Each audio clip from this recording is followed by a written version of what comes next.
Oke guys, kembali lagi ya bersama Mimin dari Zoo Official. Oke, sebelum kita ke ceritanya, kita intro dulu ya guys.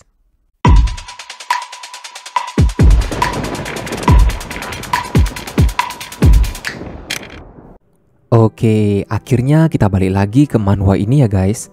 Udah lama banget nih dan banyak banget fans dari manhwa ini. Yuk kita gaskan ke cerita babanghan kita. Scene pertama memperlihatkan party kedua sedang melakukan pelatihan.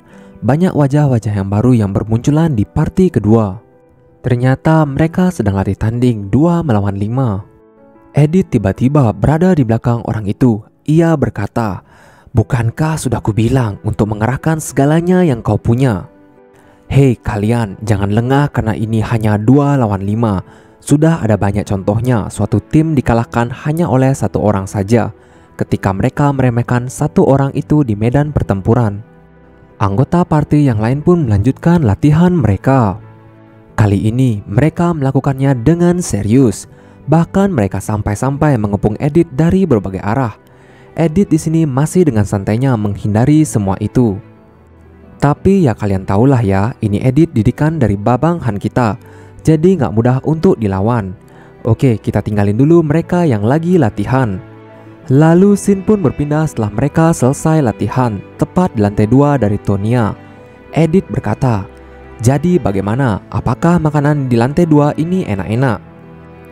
Ya benar, ini sangat enak. Akhirnya aku bisa memakan daging," ucap pria berambut kuning. Tiba-tiba Edith menyeletuk, "Mulai sekarang kalian menjadi anggota party 2. Apakah ada yang keberatan?" tanya Edith.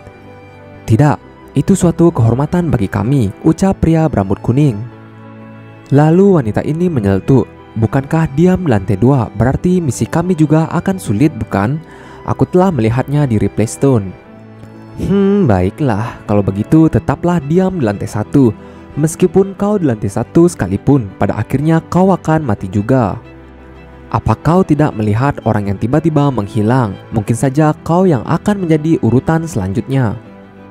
Setelah party 3 dibentuk, suasana di lobi waiting room ini mulai berubah karena mereka sudah menyelesaikan lantai 14. Mungkin sekitar 3 hari lagi mereka akan sampai di lantai 18, sama seperti kalian sekarang ini. Jika mereka bisa menguatkan posisi mereka, kesempatan kalian untuk menetap di lantai 2 akan terus berkurang. Pikirkan baik-baik dan jangan langsung memutuskan, ucap Edith dan setelah itu mengakhiri makan bersama dari party 2. Lalu keesokan harinya, wanita kemarin memanggil temannya, "Rosa." Tiba-tiba Raymond mendekati mereka. Ia berkata, "Selamat ya guys, kalian berhasil naik ke lantai 2. Tiba-tiba Master pun memulai conversion. Ya benar, Master melakukan acara rutin yaitu mensintesis para beban. Terlihat mereka semua melakukan advancement penambahan bintang dan akhirnya kita tahu nama mereka. Pria berambut kuning bernama Ahnan. Lalu sang archer bernama Benik. Dan wanita ini bernama Liline. Lalu scene berpindah ke arah latihan hero lain. Tiba-tiba ada seseorang yang menyerang hero lainnya. "Tidak lama lagi kau akan masuk ke party 4 atau mungkin party 5, ucap pria itu. Orang itu juga berkata, jadi kau hanya membutuhkan waktu yang lebih sedikit dari perkiraanku ya."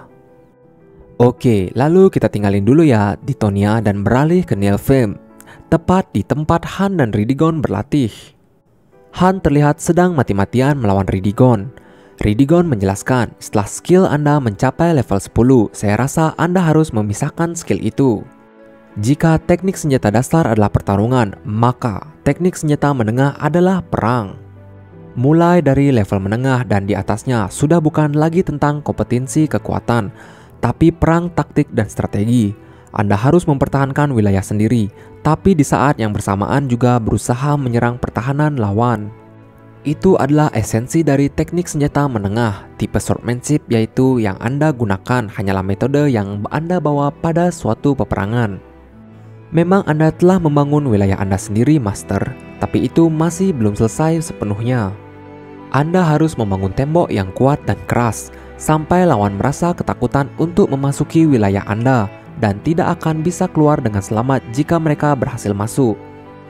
Lalu ding, pesan pun muncul. Skill Awakening, Han, Beginner, Solo, dan Self Prophecy telah naik ke level 10. Setelah mencapai level 10, maka skill ini bisa berevolusi. Bagus Master, kau memang mengesankan, ucap Riddigon. Lalu Riddigon pun kembali menyerang Han dan memberitahu kekurangan-kekurangan dari skill Han. Jika Anda bisa mencapai akhir dari jalur perjalanan swordsmanship ini, bahkan jika Anda tidak sampai menyentuhnya atau bahkan hanya mengayunkan pedang saja, Anda pasti bisa memotong lawan Anda, ucap Riddigon dengan tegas. Han pun berkata menimpali, aku tidak gila sepertimu, dan aku juga tidak akan mengambil kelas tambahan darimu. Lalu Han pun memanggil Yurnet. Hei Yurnet, aku sudah menghilang terlalu lama. Sudah seberapa jauh progres pelatihannya? Bukalah gerbang dimensi ke tempatmu dan berada sebelum besok siang. Aku ingin mengirim seseorang ke sana. Wah, apakah Aaron akan mendapatkan buffnya kali ini? Lalu, scene berpindah ke arah Han dan Nislet. Oke, buat kalian yang lupa, Nislet ini emang ditugasin oleh Yurnet untuk jadi pelayan Han selama di Nephilim. Dengan satset, ia langsung membereskan ruangan dari Han. Nah, ini nih baru namanya pelayan.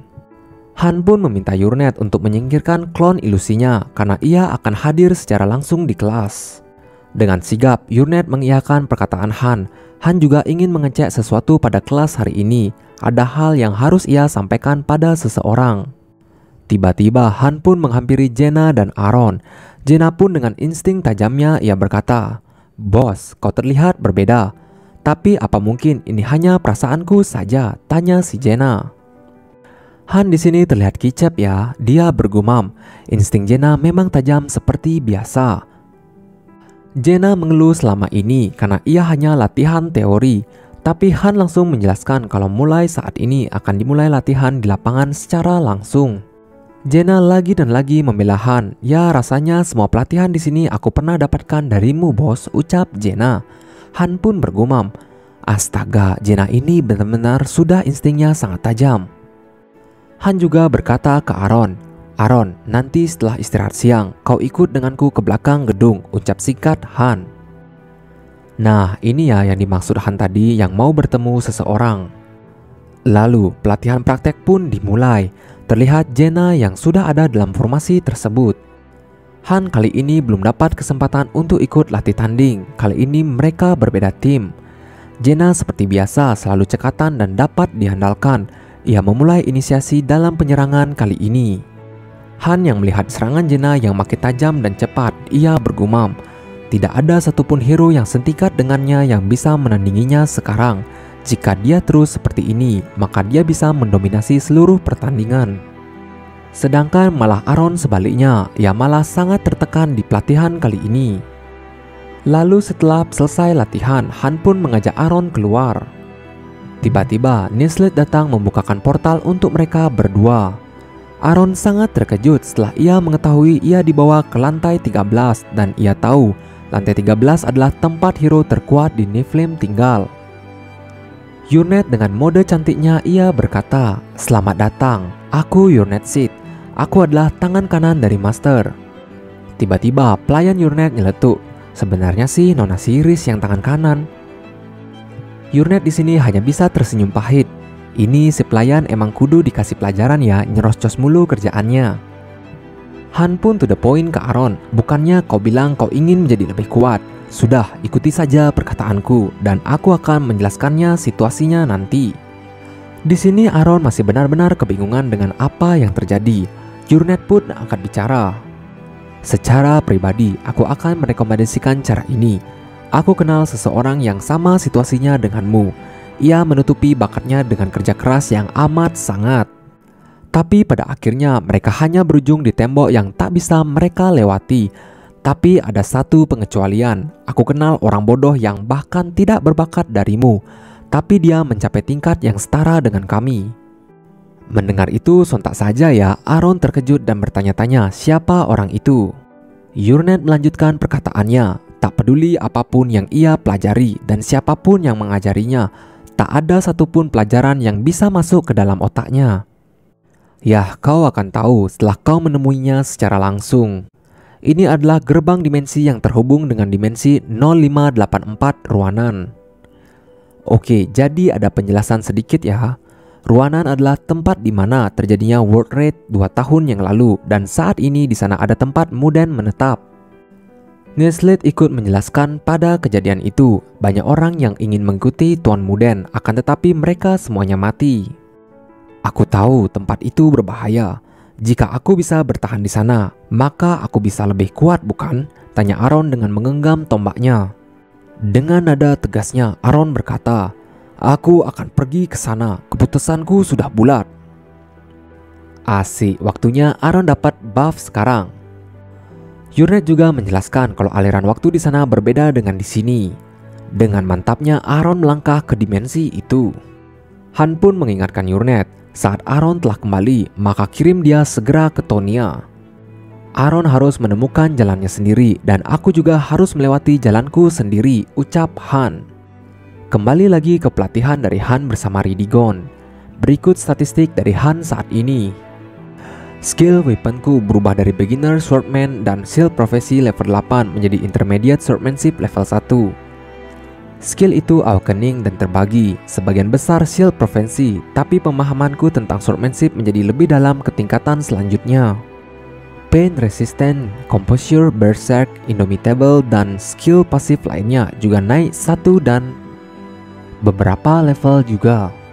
Satu hal yang paling penting dari semua itu adalah aku berhasil mengubah kelasku menjadi warrior. Dengan ini aku sudah bisa mendapatkan kualifikasi untuk melakukan evolusi pada skill generasi pertama. Dan karena pelatihan dari kelas ini, skill stealth movementku jadi hilang. Tapi karena skill itu memang tidak terlalu cocok denganku, jadi aku tidak terlalu mempermasalahkannya. Jenna juga sudah berhasil mengganti kelasnya menjadi thief. Dan karena rekornya yang mendapatkan 37 kemenangan dan 0 kekalahan, dia tidak dimasukkan lagi ke dalam latihan kelompok. Setelah mendapatkan intermediate archery, saat ini dia sedang dalam proses penggabungan skill rapid fire dan detect weakness. Dan karena dia juga mendapatkan pelajaran langsung dari archer yang berada satu level di bawah Nihaku, rank 13 Nigel Lexna. Dia pasti juga sudah mempelajari skill tentang jebakan. Dan aku mendapatkan sebuah ring namanya Proof of Another Heaven kelas SS tingkat legendary. Yurnet berkata itu adalah item yang khusus untukmu. Itu adalah tanda pengenal agar seluruh orang di Nephilim tahu kalau kau adalah master di sini. Selama kau menggunakan cincin itu, Anda selalu bisa berkomunikasi dengan saya tanpa mempedulikan seberapa jauh jaraknya. Bahkan cincin ini saking spesialnya dia bisa mengubah informasi yang muncul pada sistem. Yurnet pun memulai akting sedihnya karena ia tahu masternya akan pergi. Han pun berkata, "Aku akan datang ke sini sebelum kembali ke bumi, jadi jangan sedih begitu." Yurnet sangat semangat setelah mendengar itu. Han tiba-tiba meminta sesuatu ke Yurnet. Ia berkata, "Bukalah armory Nephilim. Aku akan mengambil sebuah senjata dari sana." Wah, akhirnya Han dapat senjata khusus nih guys. Yurnet pun mengajak Han masuk ke dalam. Ternyata armory di Nephilim sudah level max. Yurnet pun berkata, "Senjata sampah itu tidak cocok dengan master yang hebat. Mari ikuti saya, master." Lalu Yurnet mengajak Han untuk masuk ke ruangan khusus senjata grade S ke atas. Jadi harta karun sebenarnya milik Nephilim ada di sini, master. Han pun mengingatkan dengan jelas, "Totalnya ada 132 kan?" ucap Han. "Apakah Anda akan mengambil Mistelin, master?" Pedang itu efektif dipakai ketika melawan musuh yang menggunakan perlindungan spesial dan damage-nya juga lumayan. Jadi pedang itu pasti akan sangat berguna untuk menaiki tower. "Bagaimana kalau ini, master? Barisada." Pedang Barisada memiliki atribut physical penetration yang mempunyai efek samping pada pengguna yang tidak akan bisa menggunakan tambahan physical defense. Lalu Yurnet juga menunjukkan yang lain. "Kalau tombak Gungnir bagaimana, master?" "Ada sebenarnya boleh mengambil semuanya, master. Orang Anda sendiri yang membuatnya," ucap Yurnet. Han pun berkata, "Aku tidak membuat semua senjata itu sendirian. Jika bukan karena bantuan dari kalian, senjata paling bagus yang bisa aku buat hanyalah senjata paling kelas B saja. Khususnya bantuan darimu, aku tidak akan pernah bermimpi untuk membuat item dengan rank S atau malah yang lebih tinggi lagi. Selain itu, bukankah kebanyakan senjata ini sudah mempunyai pemilik? aku tidak akan mengambilnya tanpa minta persetujuan terlebih dahulu. Ya, itu benar, Master. Tapi senjata di sini semuanya tidak ada yang sebanding dengan Anda, ucap Yurnet. Lalu Han pun berkata, aku ingin membuat senjata, jadi persiapkan semuanya, Yurnet.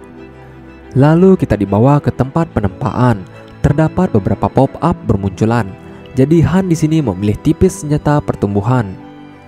Ia pun segera memasuki bahan-bahan di sana. Pesan pun muncul. Persiapan tambahan telah selesai, mensummon seorang blacksmith. Yurnet, kenapa kau memanggilku ke sini? Tanya orang itu. Udah, kau ikut aja. Ini perintah dari Master, teriak Yurnet. Lalu terlihat Han di sana sudah mulai fokus untuk menempa. Terlihat sang blacksmith tidak percaya dapat melihat sesosok masternya yang telah ia layani selama ini.